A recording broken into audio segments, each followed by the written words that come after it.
Olá, tudo bem com você? Seja bem-vindo, seja bem-vinda a mais um Nisto Cremos de hoje. Hoje nós vamos falar da 19ª crença das Sagradas Escrituras. Já estamos na 19ª de 28 e também na 5ª de 6 doutrinas extraídas das Sagradas Escrituras. Que Deus abençoe você, meu amigo, minha amiga internauta, que nos assiste pelos canais digitais do Adventistas Rio. Siga-nos nas redes, YouTube, Facebook, Instagram e como também Twitter. E também no meu canal Pr. Emanuel Gonçalves. Seja bem-vindo mais uma vez ao descobrirmos maravilhosas crenças das palavras do Senhor. Antes de iniciarmos hoje com a 19ª crença, eu gostaria de pedir a permissão do céu, a sua permissão para entrar na sua casa nesse instante e pedir, acima de tudo, a presença do Espírito Santo para o estudo da Santa Palavra nesse momento. Se puder, onde estiver, feche seus olhos e ore comigo. Pai querido, muito obrigado pelo internauta que está aqui nos canais digitais do Adventistas Rio para estudar a Tua Palavra. Que o Senhor continue abençoando cada um de nós no estudo tão maravilhoso de hoje, que a Tua graça esteja sobre todos nós. Dá-nos a Tua bênção, ilumina-nos para que compreendamos a Tua Palavra. Pedimos-te agradecidos em nome de Jesus. Amém.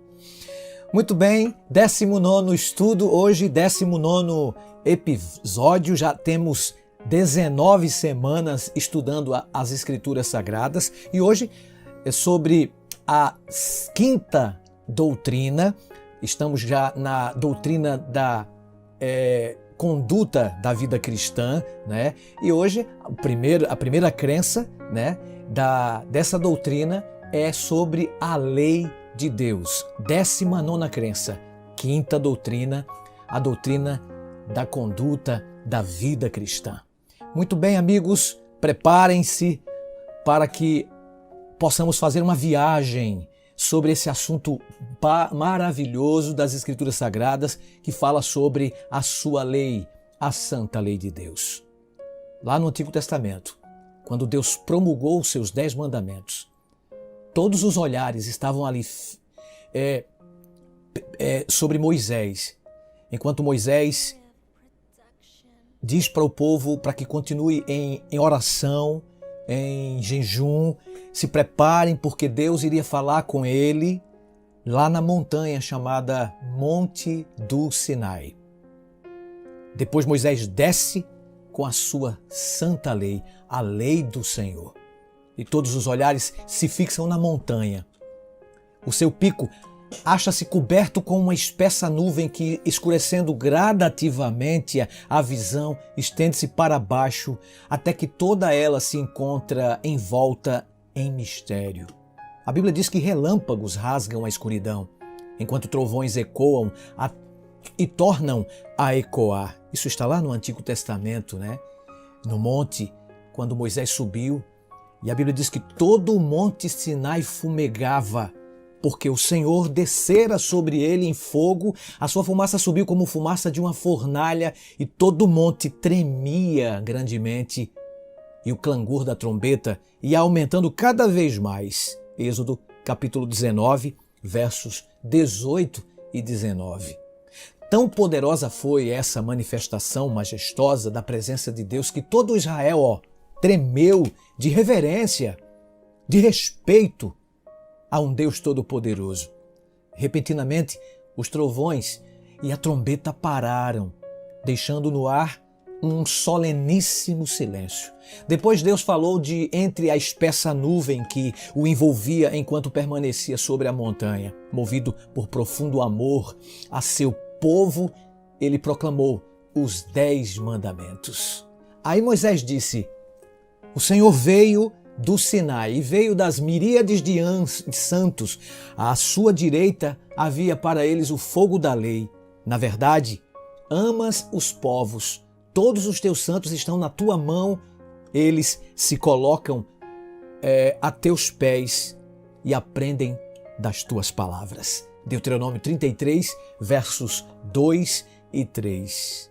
Ao conceder sua lei no Monte Sinai, Deus não apenas revelou a si mesmo como a majestosa e suprema autoridade do universo, ele também, amigo, amiga, se revelou como o Redentor de seu povo, de acordo com Êxodo capítulo 20, versículo 2.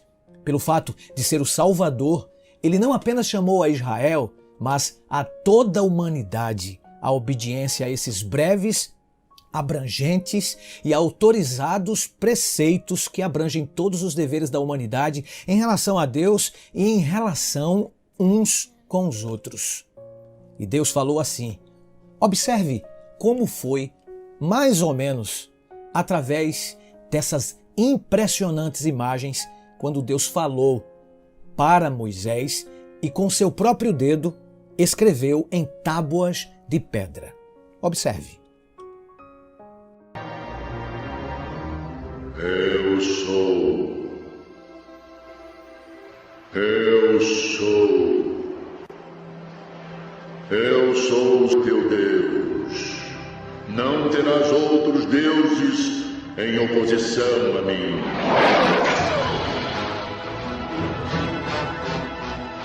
Não farás para ti nenhuma imagem esculpida.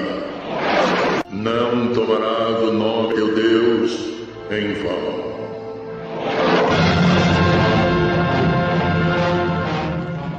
Guardarás o sétimo dia como sagrado.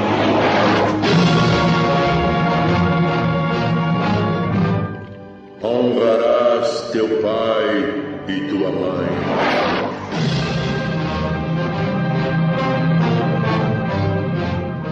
Não matarás.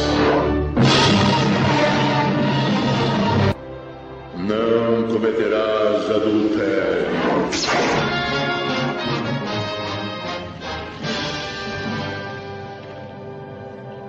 Não furtarás.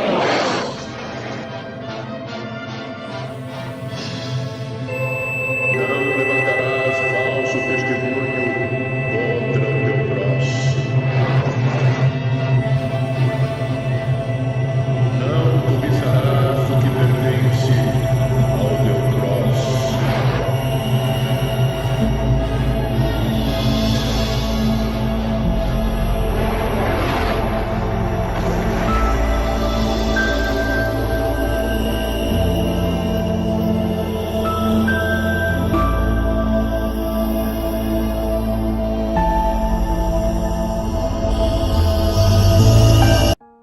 Na qualidade de reflexo do caráter de Deus, os 10 mandamentos são de natureza moral, espiritual, abrangente e contêm princípios universais. As Escrituras veem os atributos de Deus em sua lei, tal como Deus a sua lei também é. Tal como Deus, a lei do Senhor é perfeita e o testemunho do Senhor é fiel, segundo o que está escrito em Salmo capítulo 19, versículo 7. A lei também, de acordo com Paulo no Novo Testamento, ela é santa e o mandamento é santo, justo e bom. Romanos capítulo 7, versículo 12. A Bíblia diz que todos os teus mandamentos são verdade. Quanto às tuas prescrições, há muito sei que as estabeleceste para sempre. Salmo 119, versículo 151 e versículo 152. Efetivamente, todos os teus mandamentos, disse o salmista, são justiça. Salmo 119, versículo 172. Que impressionante, você não acha? Uma lei moral, os 10 mandamentos. 10 mandamentos que foram apresentados a Moisés, escritos pelo próprio dedo de Jeová, apresentam o padrão divino de conduta para a humanidade. Eles definem nosso relacionamento com o Criador e Redentor, bem como nossos deveres para com os nossos amigos e irmãos semelhantes. As Escrituras identificam a transgressão da lei como pecado. 1 João, capítulo 3, verso 4, diz que todo aquele que comete pecado também transgride a lei, porque o pecado é a transgressão da lei. Uma lei espiritual, a lei de Deus ela é espiritual. Romanos 7, verso 14. Portanto, somente aqueles que são espirituais e revelam frutos do Espírito é que podem obedecer à lei, segundo o que está escrito em João capítulo 15, versículo 4, e Gálatas, quando mostra lá os frutos do Espírito, no capítulo 5, versos 22 e 23. É o Espírito de Deus, amigo, meu irmão, minha querida irmã, que nos fortalece a obediência. Ao permanecer em Cristo, sabemos o poder necessário para produzir os frutos de sua glória. As leis humanas abrangem apenas atos públicos, mas os 10 mandamentos são ilimitados, de acordo com Salmo 119, verso 96, alcançando os nossos mais secretos pensamentos, desejos e emoções, tais como ciúme, inveja, lascívia e ambição. Durante o Sermão da Montanha, Jesus enfatizou essa dimensão espiritual da lei, demonstrando que a transgressão começa aqui, no coração. Não existe mistério na lei de Deus. Todos podem compreender as grandes verdades que ela encerra. O intelecto mais débil pode aprender essas regras. O mais ignorante pode reger a vida e formar o caráter de acordo com a norma divina. Os 10 mandamentos representam um resumo de todos os princípios corretos aplicáveis a toda a humanidade em todos os tempos. As Escrituras nos dizem: teme a Deus. Isso está no Antigo Testamento, aqui. Teme a Deus. Por quê? E guarde seus mandamentos. Isto é o dever de todo homem. O grande Salomão, um grande sábio, em Eclesiastes capítulo 12, versículo 13. Irmão que nos assiste através dos canais do YouTube, do Facebook, Adventistas Rio, Pr. Emanuel Gonçalves, o Decálogo, ou as 10 palavras, ou como queiram, os 10 mandamentos, consiste em 2 partes indicadas pelas 2 tábuas sobre as quais Deus escreveu sua lei, de acordo com Êxodo 31, 18 ou Deuteronômio capítulo 4, verso 13. Os 4 primeiros mandamentos regulamentam nossos deveres para com o nosso Criador e Redentor, ao passo que os seus 6 últimos orientam os deveres que temos para com as demais pessoas, o nosso próximo.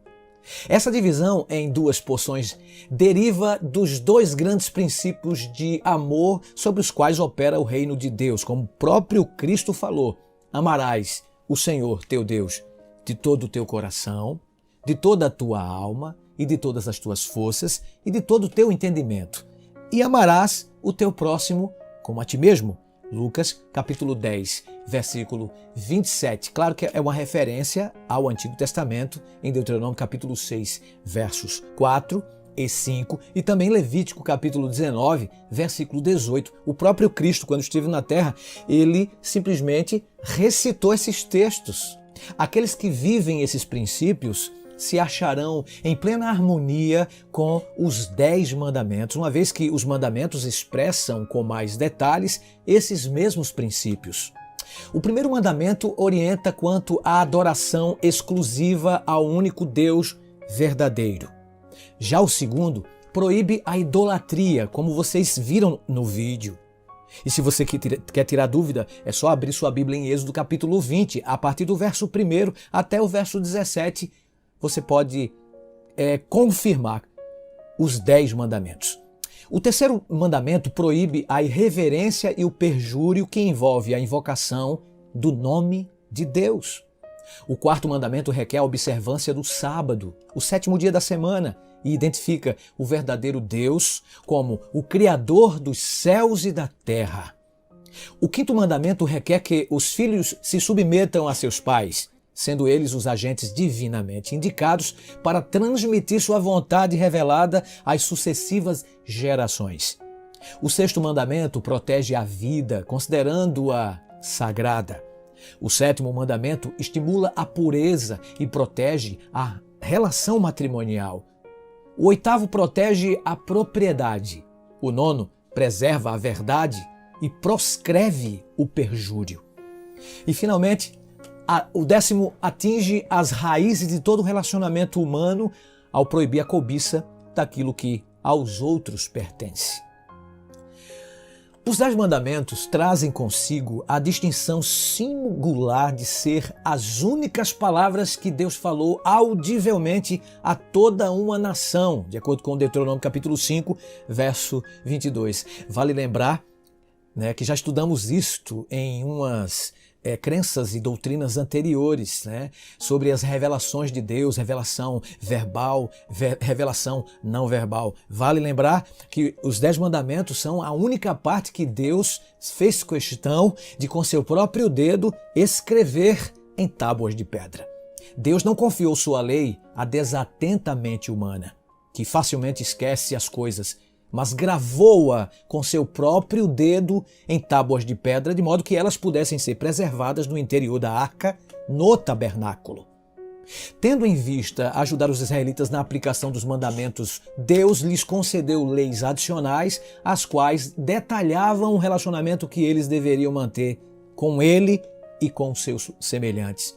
Algumas dessas leis adicionais focalizavam os assuntos civis de Israel. Aí nós chamamos de leis civis. Outras regulamentavam as cerimônias dos serviços do santuário, chamamos de leis cerimoniais. Outras, Deus se comunicou através para compartilhar saúde para o seu povo. São as leis na área da saúde.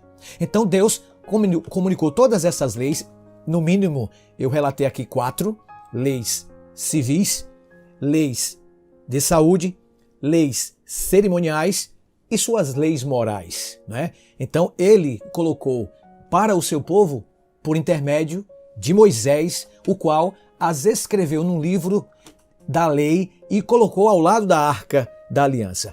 Importante que dentro da Arca da Aliança havia a lei moral, os 10 mandamentos. Mas fora, de acordo com Deuteronômio capítulo 31, verso 26, ao lado da arca, ele colocou essas leis de cerimônias que acabei de mencionar para vocês. Isso é muito importante, amigo, amiga, a gente entender. Então, as leis morais dentro da arca, as leis cerimoniais ao lado da arca, não no interior da arca, conforme ele fizera com a suprema revelação de Deus, o Decálogo. Essas leis adicionais se tornaram conhecidas como o livro da lei de Moisés, que na verdade foi Deus que fez, ou seja, Deus ensinou para Moisés com vistas à didática para o próprio povo se manter firme com saúde, com sua família, com suas leis aqui na terra, para o próprio bem do povo de Israel, Então, eles conheciam essas leis como simplesmente a lei de Moisés, mas de fato foram todas leis divinas e Deus instituiu aqui para que Moisés pudesse colocar em prática junto com seu povo Israel. Então, a lei de Deus constitui inspiração para a alma. Olha o que o salmista Davi disse nos seguintes termos: ó Senhor, quanto amo a tua lei. É a minha meditação todo dia. Amo os teus mandamentos mais do que o ouro refinado. Mesmo quando sobre mim vieram tribulação e angústia, prosseguiu ele, os teus mandamentos foram o meu prazer. Salmo 119, versos 97, 127 e 143. Para aqueles que amam a Deus, os seus mandamentos não são penosos. O próprio apóstolo do amor, João, na sua primeira epístola universal, no capítulo 5, verso 3, diz que os mandamentos de Deus não são difíceis. Transgressores são aqueles que consideram a lei como um jugo pesado, uma vez que a mente pecaminosa não está sujeita à lei de Deus, nem mesmo pode estar, dizia Paulo em Romanos capítulo 8, versículo 7. Sabe para que serve a lei, amigo? Sabe qual é o propósito de verdade da lei de Deus?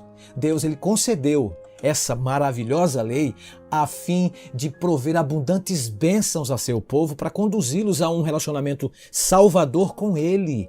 Observe os seguintes propósitos que vou mencionar para vocês.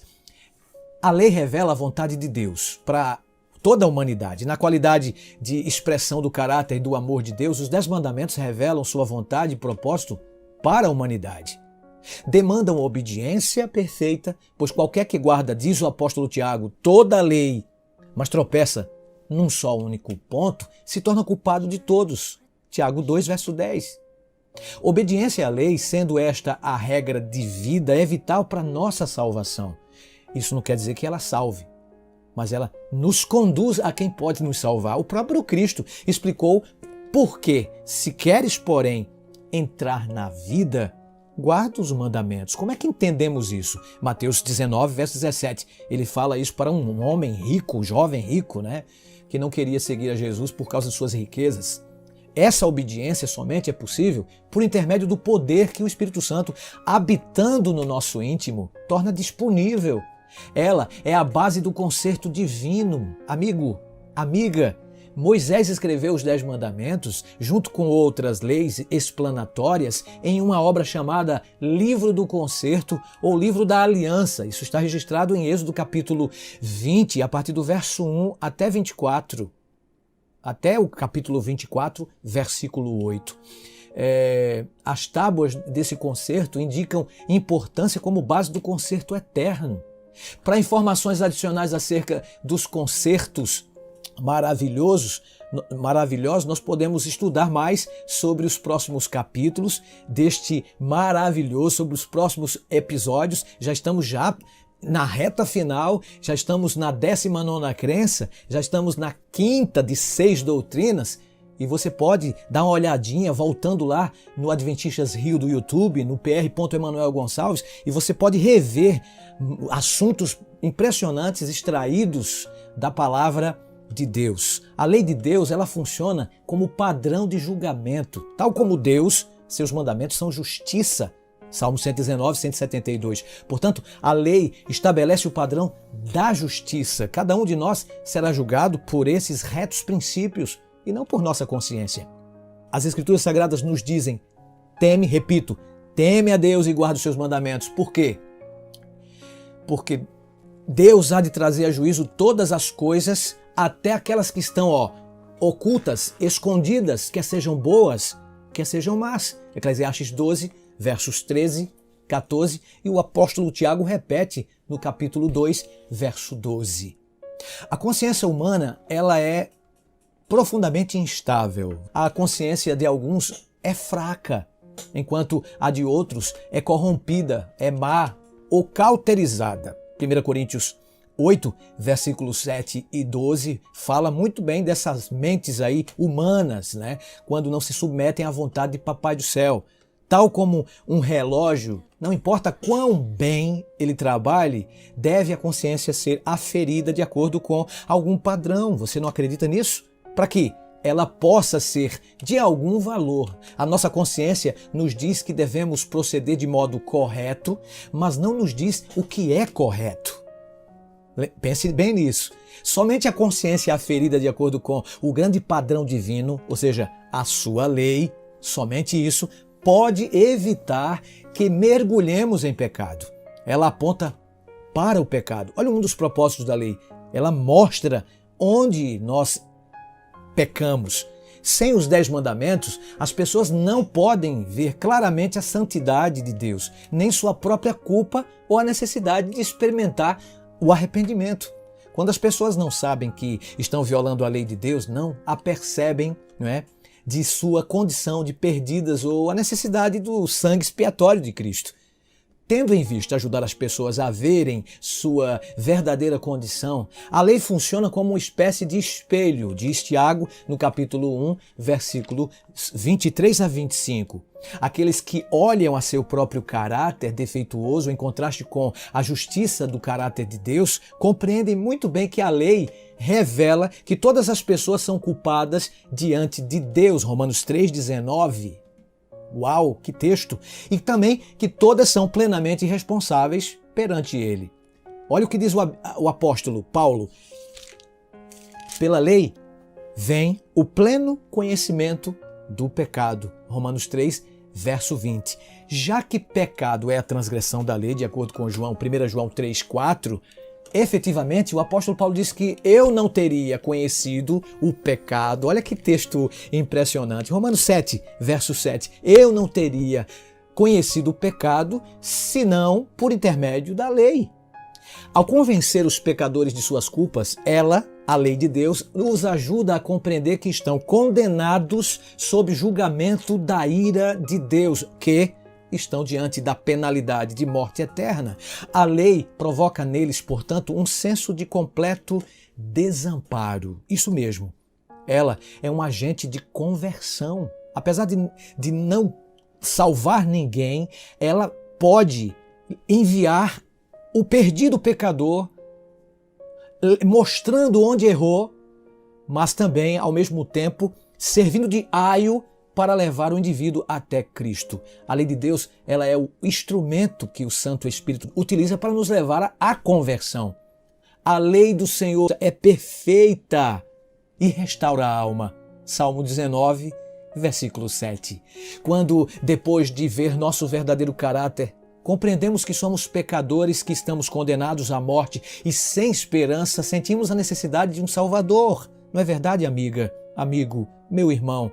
Neste ponto, as boas novas do Evangelho se tornam cheias de significado. Assim, pois a lei nos indica a Cristo, o único que nos pode ajudar a escapar de nossa desamparada condição.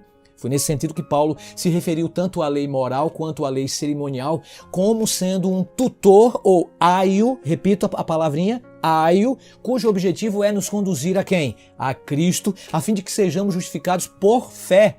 Gálatas 3, verso 24.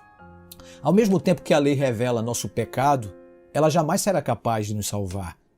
Isso é bom lembrar.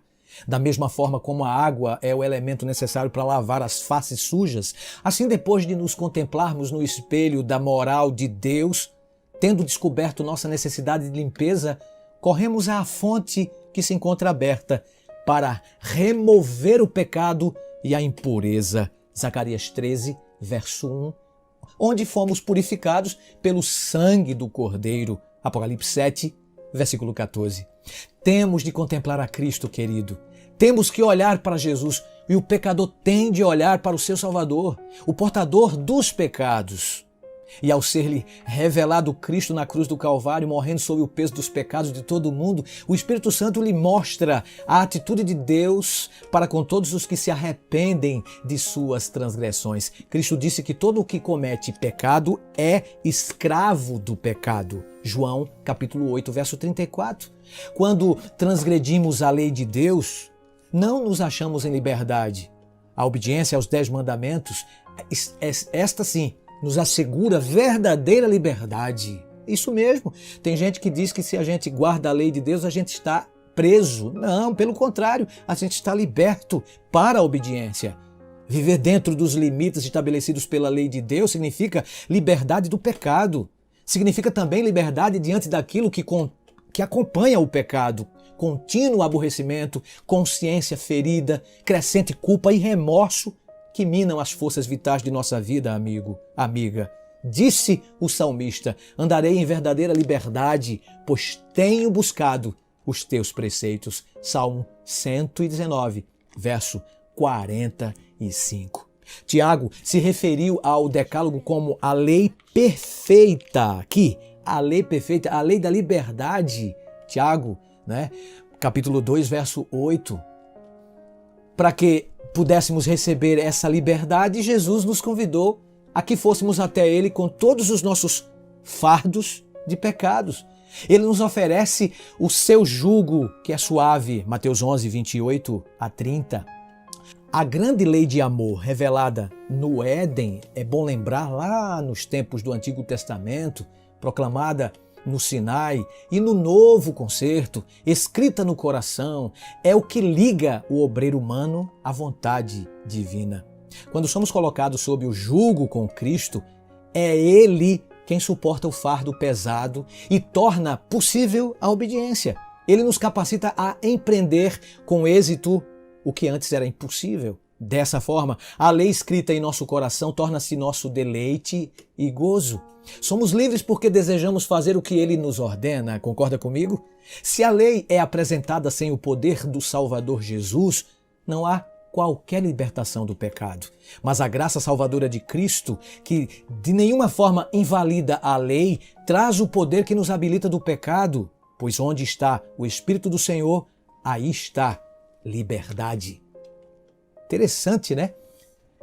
O aumento de crimes, por exemplo, amigo, amiga, isso quem mora em cidades grandes, né, em grandes metrópoles, São Paulo, Rio de Janeiro, Brasília, Salvador, etc. Violência, imoralidade, né? Sabe muito bem do que eu estou falando. No aumento, né, de violência, de crime, que envolve toda a maldade humana, a imoralidade que inunda todo o planeta Terra, esse aumento resultou, sabe de quê? Do desprezo que os homens votaram ao decálogo, aos 10 mandamentos. Sempre que a lei é aceita, restringe o pecado. Você vai concordar comigo? Promove ações corretas e se torna o meio para estabelecer a justiça. Nações que incorporaram, por exemplo, os princípios dessa lei às suas leis nacionais experimentaram grande bênção. Por outro lado, o abandono desses princípios sempre trouxe consigo decidido declínio. Deus é tão sábio, maravilhoso, que Ele deu apenas 10 mandamentos. Se as nações obedecessem os princípios divinos, com certeza o índice de criminalidade seria quase zero, amigo. Nos tempos do Antigo Testamento, Deus muitas vezes abençoou as nações e indivíduos em proporção à obediência destes à sua lei. As Escrituras dizem: a justiça exalta as nações e com justiça se estabelece o trono. Provérbios 14, 34, capítulo 16 também e verso 12 desse mesmo livro. Aqueles que se recusavam a obedecer os mandamentos de Deus encontravam calamidades, como vimos em Salmo 89, 31 e 32.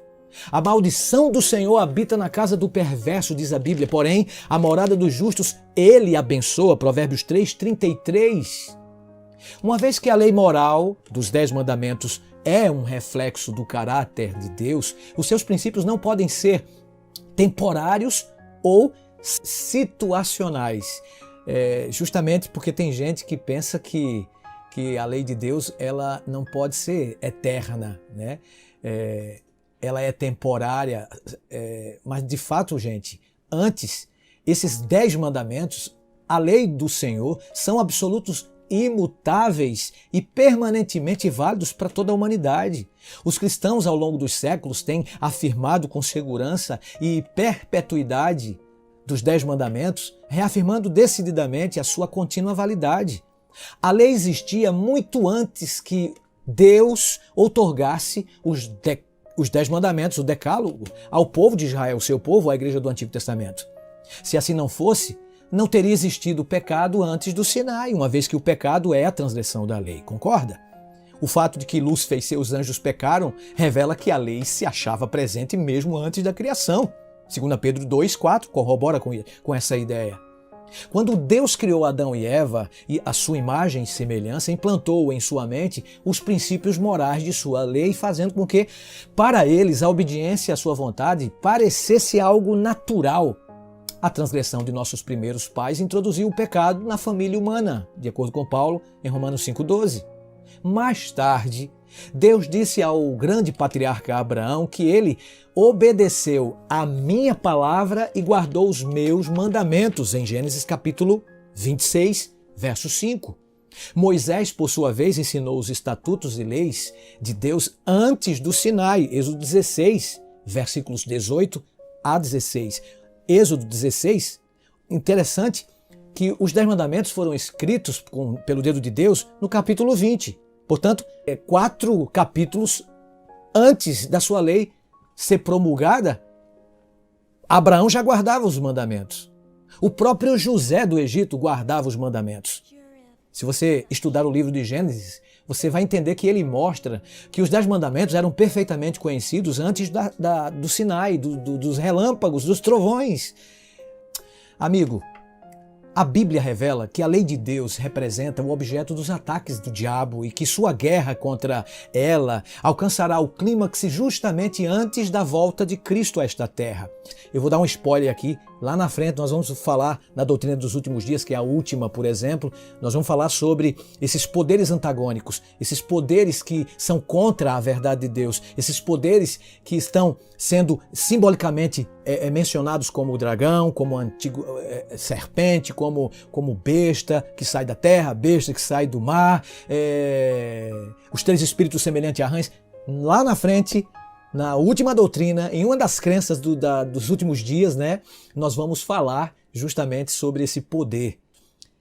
Daniel 7 retrata esse mesmo poder sob a forma de um chifre pequeno. Vamos falar também sobre Daniel 7, sobre essa profecia do chifre pequeno. Esse capítulo 7 fala de 4 grandes animais, ou bestas, as quais, desde os tempos de Cristo, têm sido identificados ou identificadas essas bestas pelos comentaristas como os impérios de Babilônia, Medo-Pérsia, Grécia, Roma.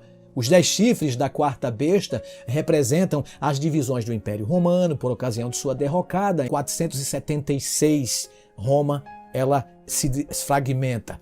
Então, a visão de Daniel centraliza-se em um chifre pequeno, um poder terrível e blasfemo que se ergueu entre os 10 chifres, o que representava o surgimento de um pavoroso poder a partir da desintegração do Império Romano. Esse poder tentaria modificar a lei de Deus de acordo com Daniel 7, verso 25. O tema é a lei de Deus, lembre-se disso. E esse poder persistiria até o retorno de Cristo. O ataque previsto é por si só uma evidência de que a lei de Deus continuaria sendo significativa dentro do plano da salvação. A visão finaliza mediante a segurança concedida ao povo de Deus de que esse poder não prosperaria em tentar eliminar a lei, uma vez que o juízo determinaria a destruição do chifre pequeno, de acordo com Daniel 7, versos 11, 26 a 28. Amigo, amiga, obediência é a característica dos santos que aguardam o segundo advento. No conflito final, portanto, eles se debatem para erguer diante do mundo a lei de Deus. As Escrituras descrevem esses santos nos seguintes termos: eles guardam os mandamentos de Deus e têm o testemunho de Jesus. Apocalipse 12, 17. E guardam os mandamentos de Cristo. Pacientemente aguardam Jesus voltar nas nuvens dos céus.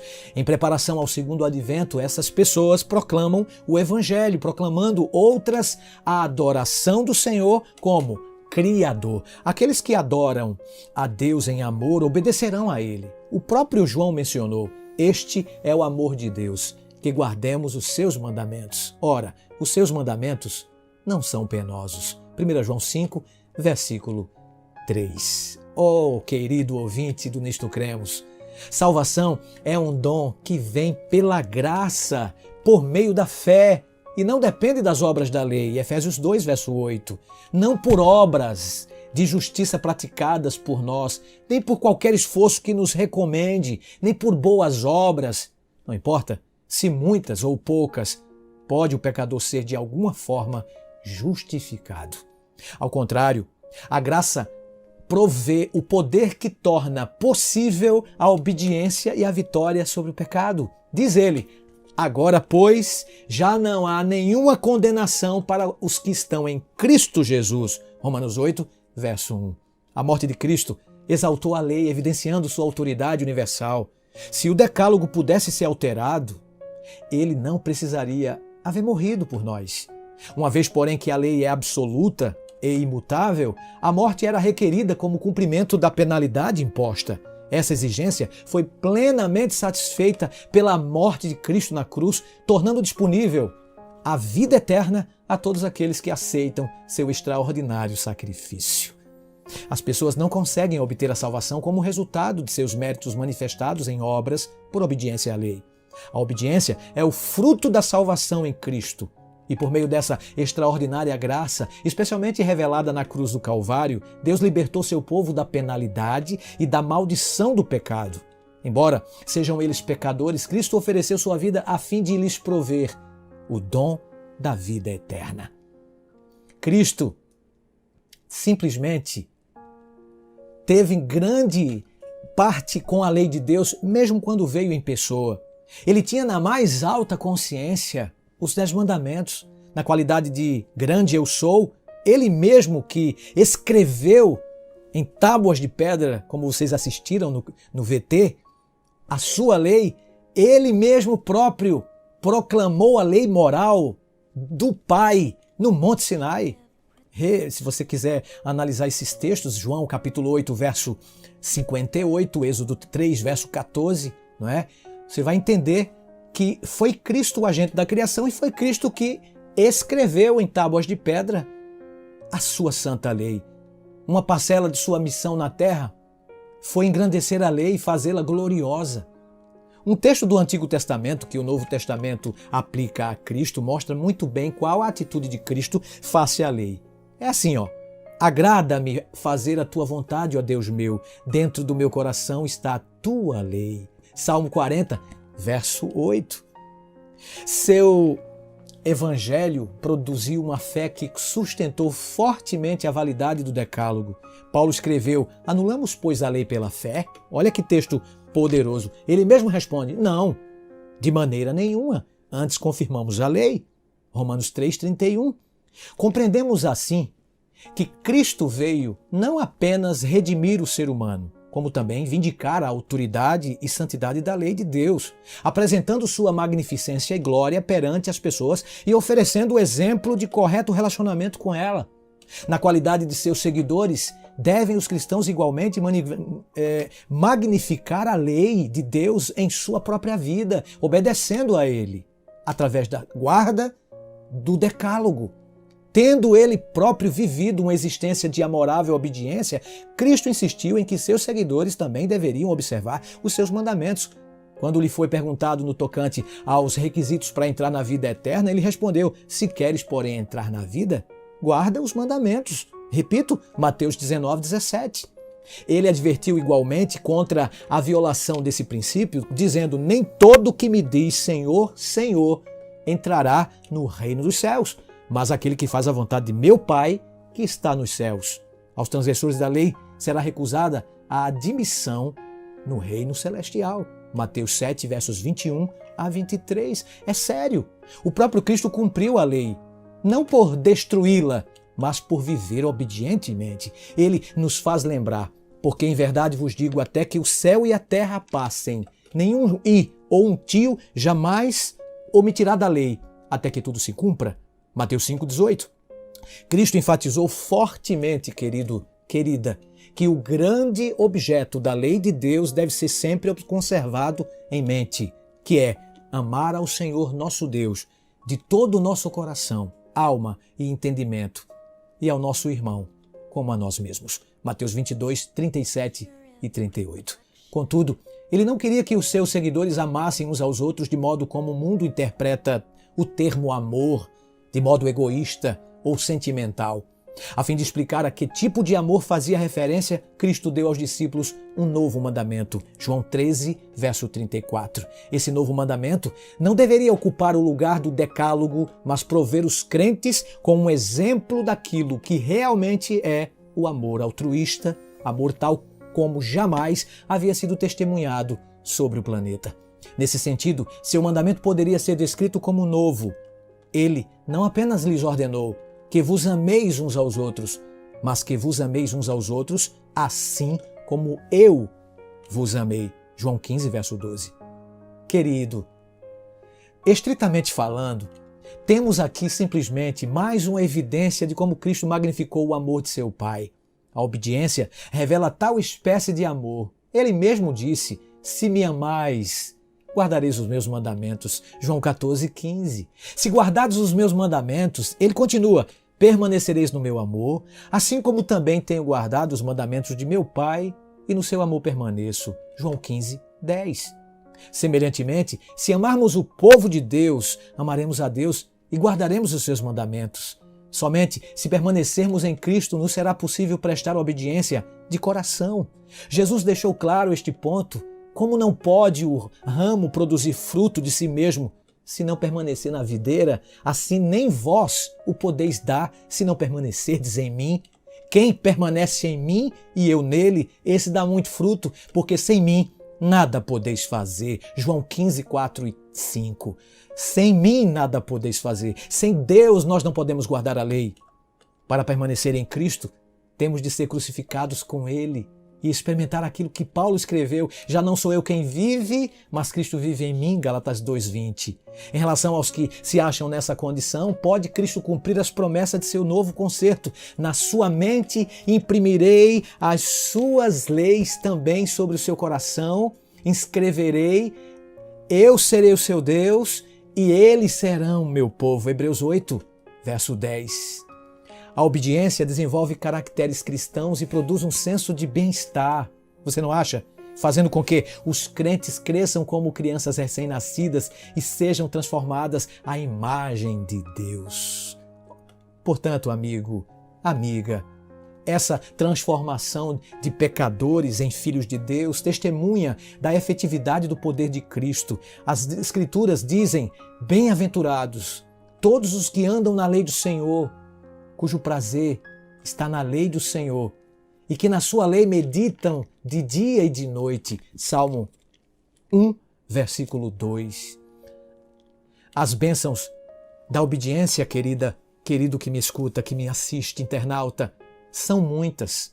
Iluminação, sabedoria, paz, justiça, vida moral pura, conhecimento da verdade, proteção face à enfermidade, longevidade, a certeza de que as orações da pessoa serão atendidas. São bênçãos de quem obedece à lei de Deus.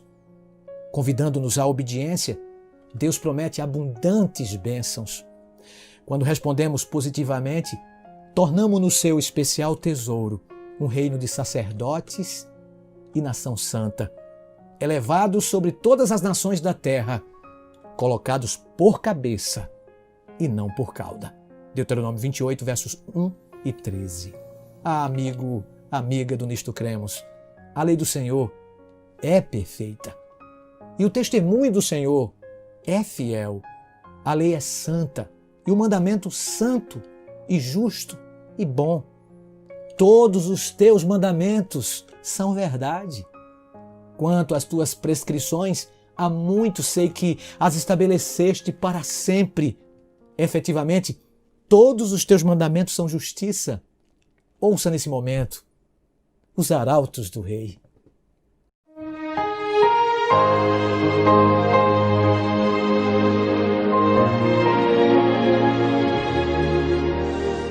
Oh, quanto amo a tua lei, ela é o meu prazer, Senhor.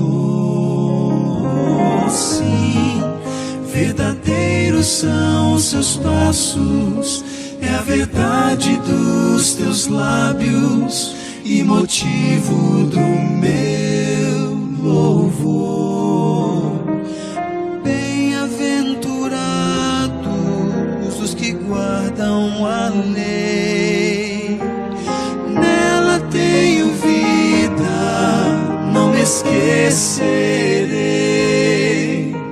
São os seus ensinos, luz pro meu caminho, nela seguro estarei. A tua lei é perfeita,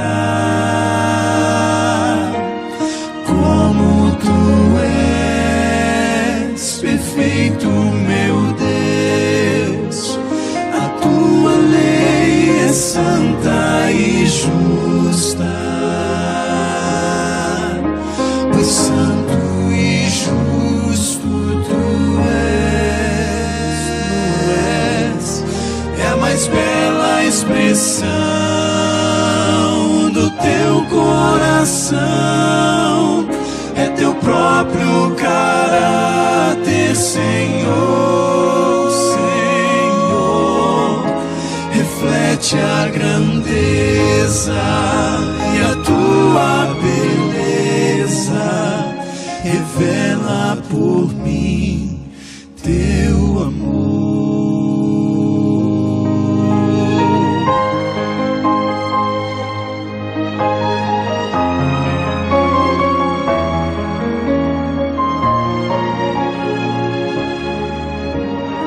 Oh, quanto amo a tua lei, Senhor. Sim, tenho a luz dos seus ensinos, ilumina o meu caminho e me leva ao Salvador. Bem-aventurados os que guardam a lei, nos seus mandamentos eu me alegrarei. Tua lei tem a verdade e os princípios do amor. Sua autoridade vem de ti, meu Criador. Palavras eternas, fonte de luz, são reveladas em Cristo Jesus. A tua lei é perfeita, como tu és perfeito, meu Deus. A tua lei é santa e justa, pois santo e justo tu és. É a mais bela expressão do teu coração, é teu próprio caráter, Senhor, Senhor. Reflete a grandeza e a tua beleza, revela por mim teu amor.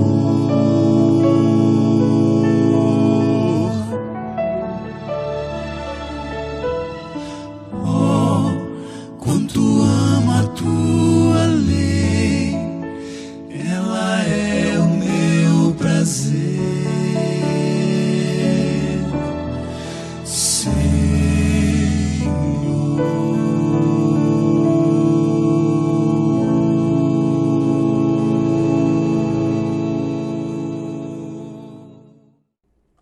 Oh, amigo, amiga, se puder e onde estiver, ore comigo.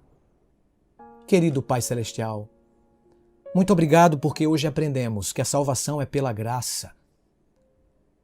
Somos justificados pela fé, mas somos julgados pela lei da liberdade. E quando somos justificados pela fé e salvos pela graça, isso nos dá força, poder para guardar os teus mandamentos como o Senhor ordenou que guardássemos. Obrigado pelo estudo de hoje. Abençoe cada internauta que esteve conosco até o presente momento. Abençoe sua casa também. Nos dê a tua bênção, pois isto nos basta, em nome de Jesus. Amém. Amigo, amiga, aprendemos no Nisto Cremos de hoje sobre a lei do Senhor e resumo nesta declaração poderosa. Os grandes princípios da lei de Deus são incorporados nos 10 mandamentos e exemplificados na vida de Cristo. Expressam o amor, a vontade e os propósitos de Deus acerca da conduta e das relações humanas e são obrigatórios a todas as pessoas em todas as épocas. Esses preceitos constituem a base do concerto de Deus com seu povo e a norma no julgamento de Deus. Por meio da atuação do Espírito Santo, eles apontam para o pecado e despertam o senso da necessidade de um Salvador. A salvação é inteiramente pela graça e não pelas obras, e seu fruto é a obediência aos mandamentos. Essa obediência desenvolve o caráter cristão e resulta em uma sensação de bem-estar. É evidência de nosso amor ao Senhor e de nossa solicitude pelos seres humanos. A obediência da fé demonstra o poder de Cristo para transformar vidas e fortalece, portanto, o testemunho cristão. Nisto nós cremos. Até o nosso próximo encontro, amigo. Deus te abençoe, amiga. Um abraço.